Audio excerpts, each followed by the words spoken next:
আমাদের কোনো ভাই মারা গেলে তার দাফন কাফনের ব্যবস্থা আমাদের পকেট থেকেই করা লাগে। যদি আমরা কোনো কারণে এখানে মারা যাই, কাজ করতে গিয়ে মারা যাই, আমাদের নিজের বাড়িতে যে আমাদের লাশটা বাড়াবে সেই ভাড়ার টাকাটুকু আমাদের কাছে আমরা অফিস থেকে কোনো সাহায্য পাই না।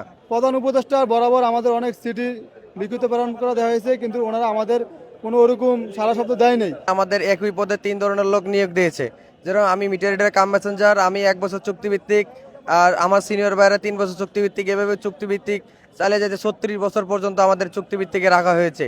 কেউ নিয়মিত, কেউ অনিয়মিত, কেউ রিটায়ার্ড করলে ওরা টাকা পাবে।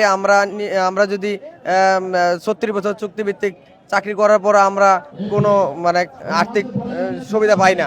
আবার যদি আমরা কোনো কারণে এখানে মারা যাই, কাজ করতে গিয়ে মারা যায়, আমাদের নিজের বাড়িতে যে আমাদের লাশটা বাড়াবে সেই ভাড়ার টাকাটুকু আমাদের কাছে আমরা অফিস থেকে কোনো সাহায্য পাই না। আমরা আজকে 21 তারিখে এখানে আসছি।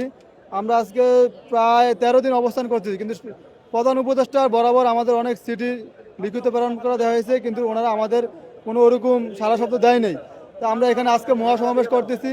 পরবর্তী এই কার্যক্রমের পরে হয়তো আমাদের বাধ্য করা হবে আমাদের রাস্তা বা কোথায় নামার জন্য। আমরা লাইনে যদি দুর্ঘটনায় পতিত হই, সেক্ষেত্রে আমাদের জন্য চিকিৎসার ন্যূনতম দায়ভার এই বিআরবি নেয় না।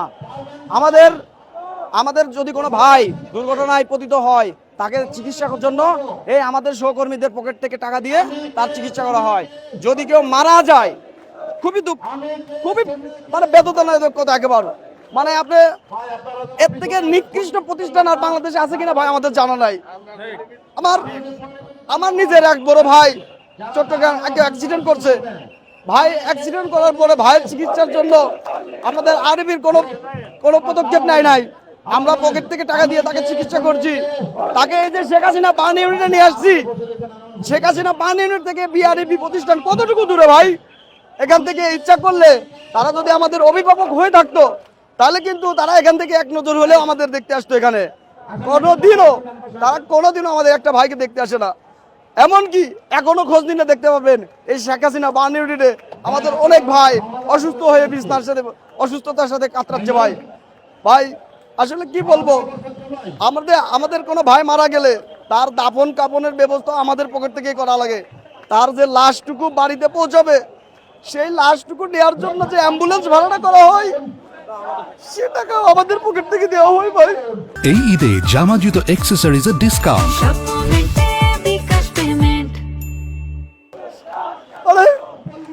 এটা প্রতিষ্ঠান এত নিম্ন পর্যায়ে চলতে পারে না ভাই। গতকালকে আমাদের উপদেষ্টা মহোদয় বলেছেন যে মিটিং মিছিল করে নাকি কোনো লাভ নাই, এগুলা কোনো কাজ হবে না। তো আমরা জানতে চাই, উপদেষ্টা মহোদয় আমাদের 24শে জুলাইয়ের গণ অভ্যুত্থানের মাধ্যমেই তো উনি উপদেষ্টা হয়েছে। তো আমাদের দাবি যৌক্তিক দাবি, এবং আমাদের এই 7 দফা দাবি মেনে নেওয়ার জন্য জোর দাবি জানাচ্ছি।